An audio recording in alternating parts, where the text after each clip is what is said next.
Big boss Malayalam season 7 പണപ്പെട്ടി ആരെടുക്കും എന്നുള്ള ചർച്ചയിൽ അനുമോളുടെ പേര് വരികയാണ്. കാര്യം അനുമോൾക്കറിയില്ല പുറത്ത് അനുമോൾക്ക് എത്രത്തോളം സപ്പോർട്ടുണ്ട് കാര്യങ്ങളൊക്കെ. അനുമോളുടെ ദിവസ പേയ്മെൻറ്റ് വെച്ച് ആ പൈസയും ഈ പണപ്പെട്ടിയിൽ കിട്ടുന്ന പൈസയും കൂടി കൂട്ടിയാൽ അത്യാവശ്യം നല്ലൊരു എമൗണ്ട് കിട്ടുമെന്ന നിഗമനത്തിലാണ് ഇപ്പോൾ അനുമോൾ. പുറത്ത് എത്രത്തോളം അനുമോൾക്ക് സപ്പോർട്ടുണ്ട്, അതല്ലെങ്കിൽ അനുമോൾ വിൻ ചെയ്യുമോ എന്നുള്ള കാര്യത്തിൽ അനുമോൾക്ക് കാര്യമായ ഉറപ്പില്ല. പുറത്ത് അത്യാവശ്യം നെഗറ്റീവ് കൂടി ഉണ്ട് എന്ന രീതിയിലാണ് അനുമോൾ മുന്നോട്ട് പോകുന്നത്.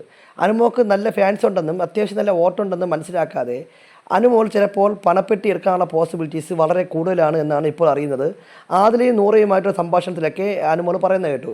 അതായത് ബിഗ് ബോസ് തനിക്കിവിടെ ഏറ്റവും കൂടുതൽ പേയ്മെൻറ്റ് നൽകിയിട്ടാണ് തന്നെ ഇവിടെ കൊണ്ടുവന്നത്. അപ്പോൾ ആ പേയ്മെൻറ്റും ഈ പണപ്പെട്ടി നല്ലൊരു തുക വരികയാണെങ്കിൽ അതും കൂടി എടുക്കുമ്പോൾ തനിക്ക് എന്തായാലും ഈ ബിഗ് ബോസിൽ ജയിച്ചാൽ കിട്ടുന്ന പൈസയേക്കാൾ കൂടുതൽ പൈസയാകും എന്നുള്ള രീതിയിലൊക്കെയാണ് അനുമോൾ സംസാരിക്കുന്നത്.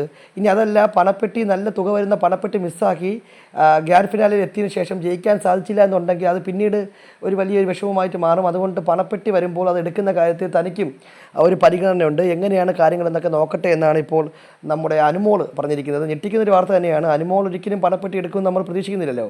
കാര്യം അനുമോൾ, അനീഷ്, ഷാനവാസ് ഇവരെല്ലാവരും ടോപ്പ് 3 വരാൻ പോസിബിലിറ്റി താരങ്ങളാണ്. അപ്പോൾ ആ അനുമോൾ പണപ്പെട്ടി എടുക്കാൻ വേണ്ടി തയ്യാറാവുന്നു, അല്ലെങ്കിൽ പണപ്പെട്ടിയിൽ 10 ലക്ഷം എമൗണ്ടൊക്കെ വന്നാൽ അത് എടുത്ത് പുറത്തിറങ്ങുമെന്നൊക്കെ അനുമോൾ പറഞ്ഞാൽ അതൊരു വല്ലാത്തൊരു സംഗതിയായിരിക്കും. എനിക്ക് തോന്നുന്നു ബിഗ് ബോസിൻ്റെ ചരിത്രത്തിൽ തന്നെ ഒരു ഞെട്ടിക്കുന്ന സംഗതിയായിരിക്കും. കാര്യം ഫാൻ ബേസിൽ ഒന്നാമതൊക്കെ ഉള്ള ഒരാൾ മണി ബോക്സ് എടുത്തുകൊണ്ട് പുറത്തിറങ്ങുക എന്ന് പറഞ്ഞാൽ അത് ഞെട്ടിക്കുന്നൊരു വാർത്ത തന്നെയായിരിക്കും. കാത്തിരുന്ന് കാണാം എന്ത് സംഭവിക്കുമെന്ന്. വൈകുന്നേരമാണ് ഈ പറയുന്ന ബിഗ് ബാങ്ക് എന്ന് പറയുന്ന ടാസ്ക് സ്റ്റാർട്ട് ചെയ്യുന്നത്. പണപ്പെട്ടി അല്ലെങ്കിൽ ഈ പറയുന്ന പണമഴ, പണത്തിൻ്റെ പെരുമഴ എന്നൊക്കെ പറയുന്ന സംഗതികൾ ആരംഭിക്കും. കാത്തിരുന്ന് കാണാം എന്തൊക്കെയാണ്, ഏതൊക്കെയാണ് റൗണ്ടുകൾ, എങ്ങനെയാണ് കാര്യങ്ങളെന്നൊക്കെ. ബിഗ് ബോസുമായി ബന്ധപ്പെട്ട കൂടുതൽ ലൈവ് എക്സ്ക്ലൂസീവ് അപ്ഡേറ്റുകൾക്കായി നമ്മുടെ ചാനൽ സബ്സ്ക്രൈബ് ചെയ്യുക.